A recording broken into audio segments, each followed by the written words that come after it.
Bonjour à tous. Alors aujourd'hui, je vous propose un exercice donc de préparation pour le bac. C'est le chapitre de la loi binomiale en probabilité. On est pour les terminales spécialité maths. C'est un exercice d'un niveau un petit peu difficile sur la fin. Le début est très intéressant, classique, mais je répète, vous allez voir les deux dernières questions, en tout cas, rien qu'à la voir déjà, c'est celle-ci là. On a donc des questions qui sont d'un bon niveau. Voilà, et ça me permettra de vous rappeler aussi comment on calcule une espérance, donc avec un calcul de somme. Donc ça c'est intéressant. Pour les variables aléatoires, on est parti avec une lecture vraiment du texte attentive. Une association organise des promenades en montagne. 12 guides emmènent chacun pour la journée un groupe de personnes dès le lever du soleil. L'été, il y a plus de demandes que de guides et chaque groupe doit s'inscrire la veille de la promenade. Mais l'expérience des dernières années prouve que la probabilité de chacun des groupes inscrits, que chacun des groupes inscrits ne se présente, est égale à 1/8. Donc ça, c'est intéressant. Probabilité que chacun des groupes inscrits ne se présente pas est de 1/8. Voilà. On admettra que la présence des groupes inscrits indépendante les unes des autres, et on vous demande pour les résultats des probabilités à 10-2. Voilà. Première question, petit a. Montrer que la probabilité qu'un jour donné, les 12 groupes inscrits soient présents tous, c'est comprise entre 0,2 et 0,21. Donc là, ici, qu'est-ce qui se passe? Chaque groupe arrive indépendamment des autres. Donc, la probabilité qu'un groupe, ici, donc, arrive, c'est 7/8. Parce que nous, on nous dit qu'il y a 1/8 de probabilité qui n'arrive pas. Donc, on a 7/8 par groupe. Donc, 7/8 puissance 12. Ça, c'est la probabilité qu'on cherche. Directement, parce que si on fait un arbre, sachant que c'est indépendant, le groupe 1 est présent, donc présent 1, le groupe 1 est absent, le groupe 2 est présent, est absent, et etc. Donc nous, le chemin qui m'intéresse, c'est groupe 1 présent, groupe 2 présent, groupe 3 présent, etc. Donc si on fait un arbre comme ça, eh bien on a un arbre dans lequel on cherche la probabilité de l'intersection de P1, P2, P3, etc. Et comme il y a indépendance, c'est une branche à chaque fois, 7/8, oui, 7/8, 7/8, etc. Donc 7/8 puissance 12. Alors maintenant, on va mettre un petit peu de rigueur, on va dire, et de loi binomiale là-dedans. Ici, en fait, on répète 12 fois une épreuve de Bernoulli, donc à 2 issues. C'est le groupe est présent, groupe pas présent, d'accord? Présent, pas présent. Présent, on a 7/8 par groupe, 1/8 d'être absent. De façon indépendante, ça nous l'est indiqué. D'accord? Donc, avec grand X qui serait le nombre de groupes présents, on est donc dans un schéma de Bernoulli. X suit donc la loi binomiale. Donc B, alors 12, et le succès c'est 7/8. D'accord? On précise bien qu'on est dans un schéma donc de Bernoulli. Répétition indépendante d'épreuves de Bernoulli, donc d'épreuves à 2 issues. On sait dans le cours, et je vais l'écrire parce qu'on va s'en servir plusieurs fois, que pour une loi binomiale, P de x égale K, c'est K parmi N, P puissance K, 1 moins P puissance N moins K. Donc ici, je cherche P de x égale 12. P de x égale 12, ça sera donc 12 parmi 12, 7/8 puissance 12, 1/8 puissance 0. Et vous voyez bien qu'ici, 12 parmi 12, ça vaut 1. Il nous reste 7/8 puissance 12. Et il nous reste 1/8 puissance 0 qui vaut 1. Donc j'ai bien, comme annoncé, 7/8 puissance 12. Vous voyez que 7/8 puissance 12, ça fait 0,201. Donc si on arrondit à 10-2, ça fait à peu près 0,2. Donc ça, c'est à peu près donc 0,201. Alors on va quand même donner une précision parce qu'on doit être entre 0,2 et 0,21. Donc si on est bien à 0,201, ça veut dire donc on est bien entre 0,20 et 0,21. Question B. On désigne par x la variable aléatoire. Alors ici, petit souci, j'avais déjà utilisé une variable aléatoire que j'ai appelée grand X. Donc, quand ça vous arrive ce genre de choses, pas de panique, on n'efface pas tout. Vous allez changer votre nom de première variable. Au lieu de l'appeler x, vous l'appelez par exemple x1. Et comme ça, eh bien, ça ne pose pas de problème. Hein. Il faut éviter dans un sujet d'avoir deux variables aléatoires différentes qui aient le même nom, hein, pour pas qu'on s'y perde. Donc prenez cette habitude, n'effacez pas tout, vous rectifiez, vous mettez votre première variable, c'était x1, voilà, pas de souci. Hein. On continue. Donc nous, on a une nouvelle grand X. Donc grand X, tout de suite, il faut bien comprendre ce que c'est. C'est donc le nombre de jours où les 12 groupes sont présents sur 30 jours. D'accord ? Parmi les 30 jours de notre question. Là. Donc on est sur 30 jours. Alors, ici, montrer que x suit une loi binomiale. Alors, qu'est-ce qu'on a ici ? Eh bien, cette fois-ci, on répète chaque jour. Est-ce que tous les groupes sont là ou est-ce que tous les groupes ne sont pas là ? Donc, on répète cette fois-ci 30 fois. On répète 30 fois. L'expérience, donc, alors maintenant, l'épreuve, on répète 30 fois. Une épreuve à 2 issues.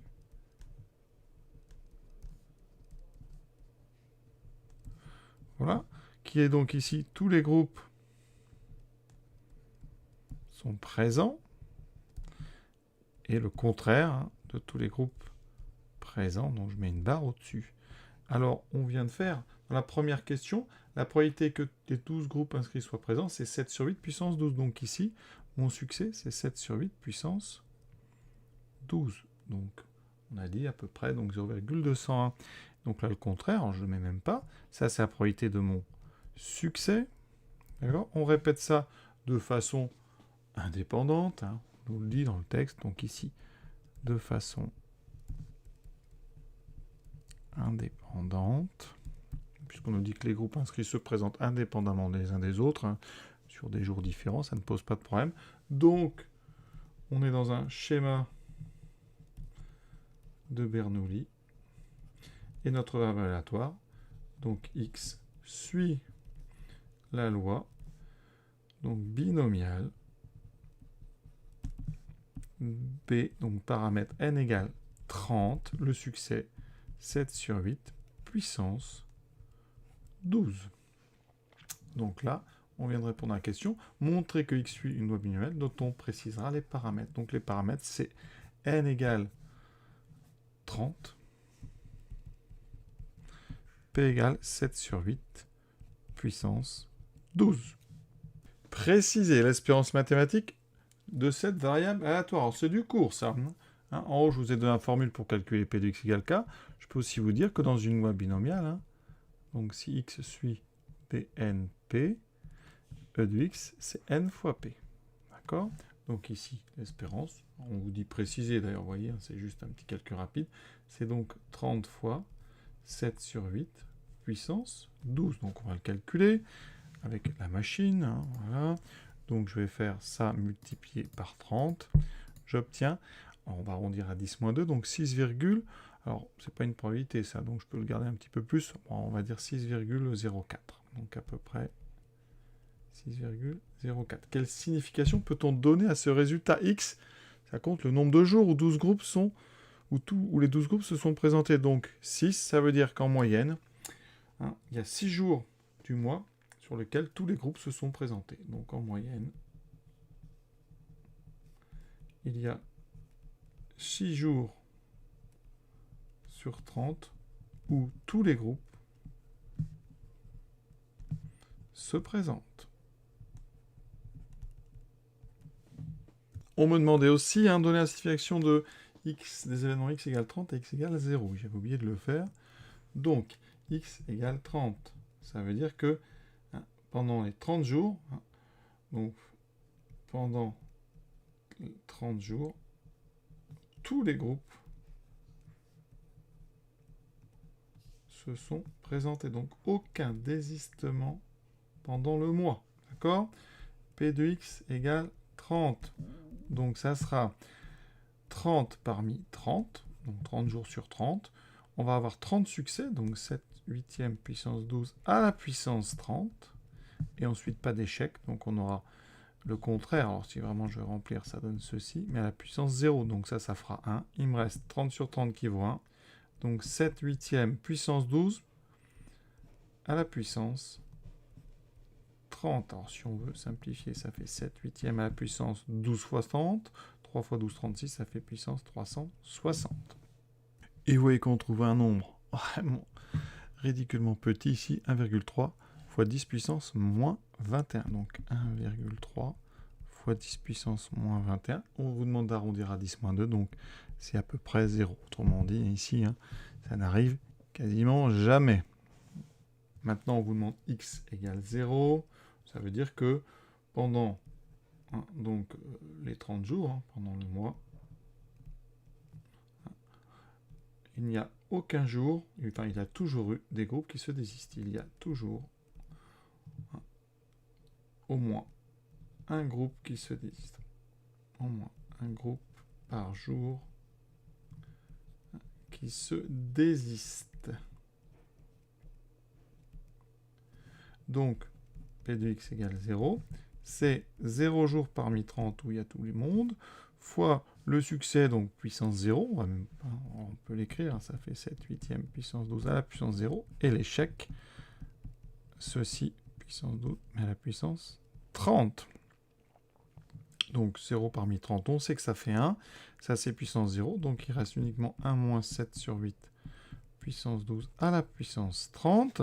La calculatrice, évidemment, là, heureusement qu'on l'a. Donc on écrit 1 moins, parenthèse, fraction, 7 sur 8, puissance 12, on sort de là, et maintenant puissance 30. Et on trouve ici 1,17 fois 10 moins 3. Donc à peu près 1,17 fois 10 moins 3. Si on arrondit à 10 moins 2, encore une fois, ben ça va ça. Ce qui donne, pour que ce soit plus clair, 0,00117. Donc, si on arrondit à 10 moins 3, on trouve 0,001. Si on arrondit à 10 moins 2, ça donne 0. 0 à 10 moins 2 près, puisque dans le texte, on nous a dit les probabilités ici sont arrondies à 10 moins 2. Donc là, on trouve 0. Mais ça arrive quand même plus souvent, puisque là, on est sur du 1 fois sur 1000. D'accord ? Ensuite, une somme de 1 crédit est demandée à chaque groupe pour la journée. Cette somme est réglée au départ. Dans le cas où un groupe ne se présente pas, l'association ne gagne pas ce crédit. Voilà. Et on va noter S, la variable aléatoire égale à la somme perçue par l'association un jour donné. Calculer la probabilité de l'événement S égale 11. En fait, S, ça correspond à la valeur du nombre de groupes présents une journée. Donc, ici, je vous rappelle qu'on avait créé une variable x1 qui était le nombre de groupes présents une journée. À une journée. On avait dit que x suivait la loi binomiale, donc de paramètre n égale 12, et le succès c'était 7 huitièmes. Chaque groupe a une probabilité de 7 huitièmes d'être présent. Donc, ici, on remarque que S, la probabilité que S soit égale à 11, c'est la même que la probabilité que x1 soit égal à 11. En fait, S suit aussi une loi binomiale 12, 7 huitièmes. D'accord ? Donc, ça va être exactement la bonne formule qu'on a là-haut. Ça sera donc 11 parmi 12, fois le succès 7 huitièmes à la puissance 11, fois l'échec 1 huitième à la puissance 1. Alors 11 parmi 12, parlons-en, c'est un coefficient binomial. On sait que choisir 11 objets parmi 12, ça revient à en laisser un de côté, donc c'est égal à 1 parmi 12, donc j'ai 12 façons, 12 choix. Donc ici, j'aurai donc 12 fois 7 sur 8, puissance 11, fois 1 sur 8. Vous voyez qu'on trouve 0,345, donc ici c'est 452, donc on doit arrondir à 500. 452, c'est plus près de 500 que de 400, donc c'est 0,35. Donc ici, à peu près 0,35. Je vous rappelle qu'on arrondit toujours à 10 moins 2. On nous demande ensuite l'espérance. Donc l'espérance de S, c'est la même que l'espérance de X1, je vous l'ai dit. Elles suivent toutes les deux la même loi binomiale, donc ça sera n fois P, c'est-à-dire 12 fois 7 sur 8. Alors, on peut simplifier par 4, donc ça fait 3, 2, ça fait donc 21 demi, ça fait donc 10,5. Voilà. Donc en moyenne, vous avez 10,5 crédits par jour. On continue. Donc, deuxièmement, agacé par le nombre de guides inemployés à cause des groupes absents, hein, le dirigeant décide de prendre chaque jour une réservation supplémentaire. D'accord? Autrement dit, on va réserver 13 groupes. Et puis, ben voilà, comme souvent il y en manquera un, c'est pas gênant. Puis les jours, eh bien, il y en aura 13 pour 12 places, eh bien, voilà, on leur proposera ce qu'on appelle donc une activité de substitution qui, par contre, va coûter 2 crédits. C'est ce qu'on appelle de la surréservation. Un petit peu comme dans les avions, il y a 200 places, on donne 210 billets hein, en comptant sur les absents. Et puis ceux qui seront en surréservation auront un bonus ou quelque chose comme ça offert en compensation. Donc ici, ça c'est un sujet intéressant. Vraiment, pas mal de variables aléatoires. On est vraiment à fond dans la loi binomiale. Donc maintenant, quelle est la probabilité, donc P13, qu'un jour donné, il n'y ait pas de désistement? Et oui, autrement dit, vous avez 12 places et 13 groupes se présentent. Alors ici, 13 groupes, donc, ça veut dire quoi? Ça veut dire que vous devez créer une autre variable x3, qui est le nombre de groupes qui se présentent.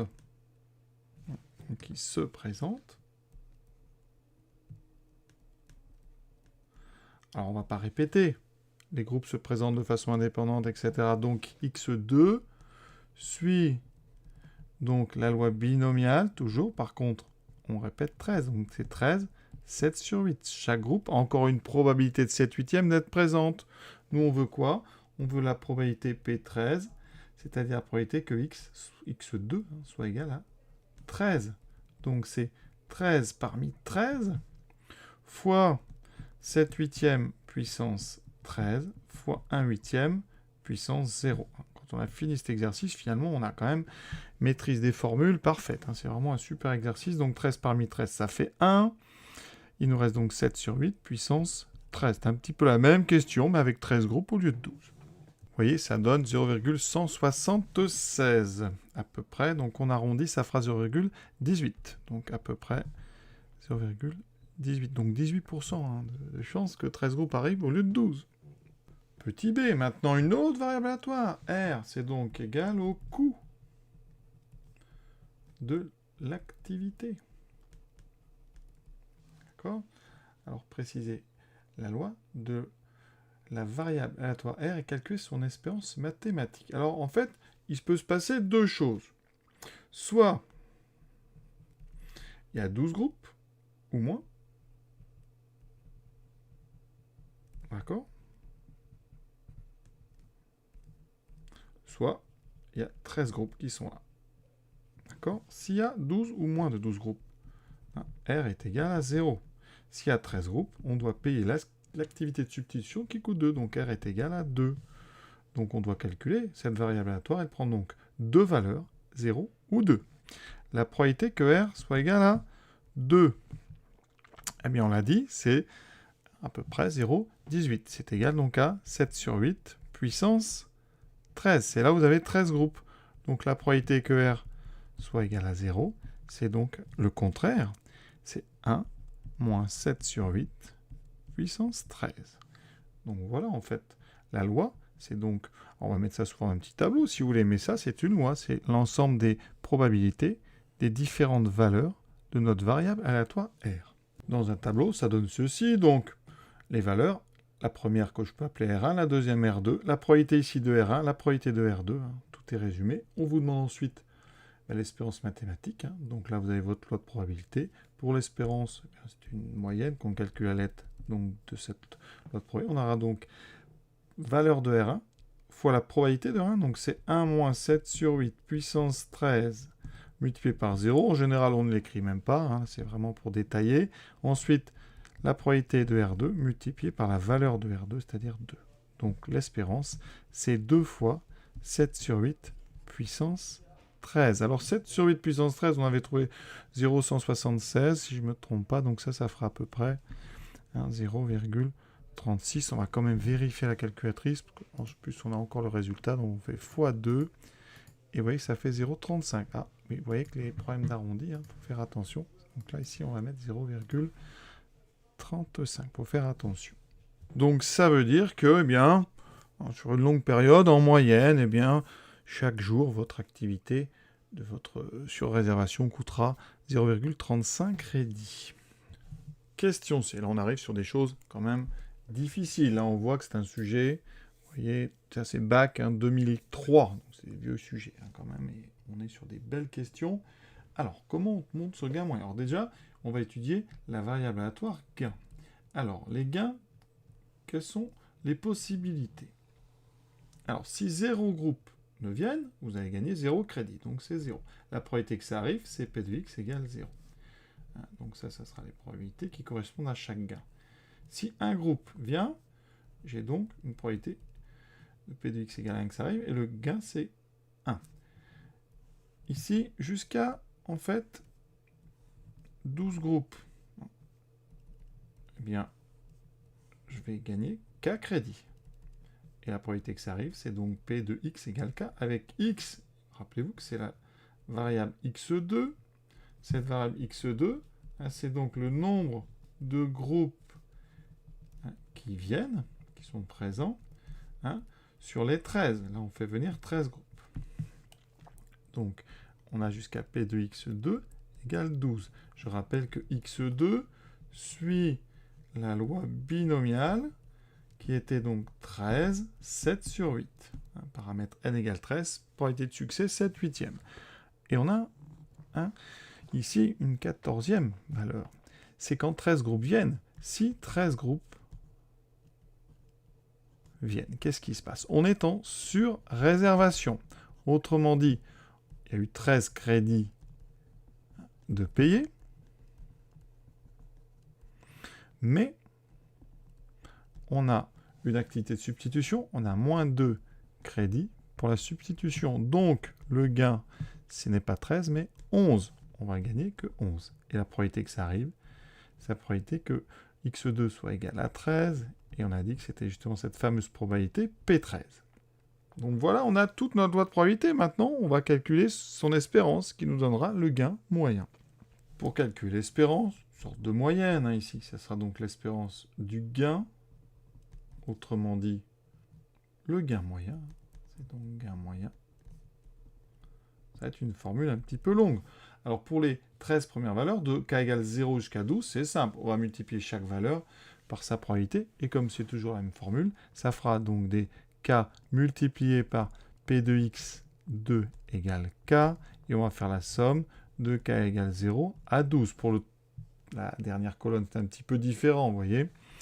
On va avoir 11 fois P13. Alors je mets la formule, c'est donc somme de k égale 0 à 12, de p de x2 égale k. On sait que c'est donc 12, c'est donc k parmi 12. Le multiplier par k, je n'oublie pas. Probabilité du succès, c'est 7 huitièmes, donc 7 huitièmes, alors pardon, c'est k parmi 13, puisque x2 suit la loi B13. Donc ici, k13, 7 huitièmes puissance k. L'échec 1 huitième puissance 13 moins k. Ça tombe bien, c'est exactement ce qu'on a dans notre somme en haut. Mais vous pouvez remarquer, ici on a un 13, alors que nous, on a un 12. Donc il va falloir un petit peu voir ce qui se passe. Parce que là, nous, on devrait avoir moins 2 P13, mais on a 11 P13. D'accord? Alors, ça veut dire que là, si on voulait avoir moins 2 P13, eh bien je ne devrais pas écrire 11, mais je vais écrire 13. 11, c'est 13 moins 2. Donc là, je vais mettre 13 P13 moins 2 P13. Et ce 13 P13, eh bien, P13, c'est en fait 7 sur 8 puissance 13. Il est encore écrit là-haut. Donc, ça fait 13 fois 7 sur 8 puissance 13. Eh bien, ça, c'est exactement ce terme-là quand on remplace k par 13. Si vous écrivez donc 13 fois 13 parmi 13 fois 7 sur 8 puissance 13 fois 1 sur 8 puissance 0, c'est exactement 13 fois 7 sur 8 puissance 13, puisque 13 parmi 13, ça vaut 1, et 1 sur 8 puissance 0, ça vaut 1. Donc là, eh bien, c'est en fait le terme qui vous manquait, le 14e. La somme va de 0 à 13, et on aura ici k parmi 13, 7 sur 8 puissance k, 1 sur 8 puissance 13 moins k. Et donc, comme j'ai rentré ce 13 pour changer ma somme, il me reste moins 2 P13. Et c'est exactement ce qu'on veut démontrer. Vous voyez, c'était pas facile, hein, mais on est quand même un petit peu guidé par le texte. Maintenant, il faut calculer cette somme. Eh bien là, moi je l'aime ce sujet, parce que c'est du cours, ça. Cette somme ici qu'on a réussi à fabriquer, c'est pas n'importe qui, hein. Ici, hein, si je la décrypte, c'est la somme de k égale 0 à 13 des... Alors ici, je vais séparer ces trois facteurs ensemble. C'est en fait P de x. Alors P de x2, ma variable aléatoire qui suit la loi binomiale B13, 7, 8e, c'est P de x2 égale K. D'accord? Multiplié par K. Et ça, c'est exactement le calcul de l'espérance de x2. C'est E de x2 moins 2 fois P13. Et l'espérance d'une loi binomiale, on connaît ça par cœur. J'ai laissé la formule en haut. C'est n fois P, donc c'est 13 fois 7 sur 8. Alors ça ne se simplifie pas du tout. 7 fois 13, ça fait donc 91 sur 8. C'est ça, hein? Oui. Donc ici, résultat, 91 sur 8 moins 2 fois P13 qui vaut 7 sur 8 puissance 13. On va utiliser la machine. À la calculatrice, vous voyez qu'on trouve 11, on arrondit à deux chiffres, 11,02. Voilà, donc le gain moyen avec cette technique de surréservation, c'est 11,02. Une dernière question très rapide. La décision du dirigeant est-elle rentable pour l'association? Bien oui, parce que tout à l'heure, on avait calculé que sans réservation, sans surréservation, on avait en moyenne 10,5 crédits. Ici, avec notre surréservation, on a 11,02. 11,02, c'est plus grand que 10,5, hein, strictement. Donc, la surréservation est rentable.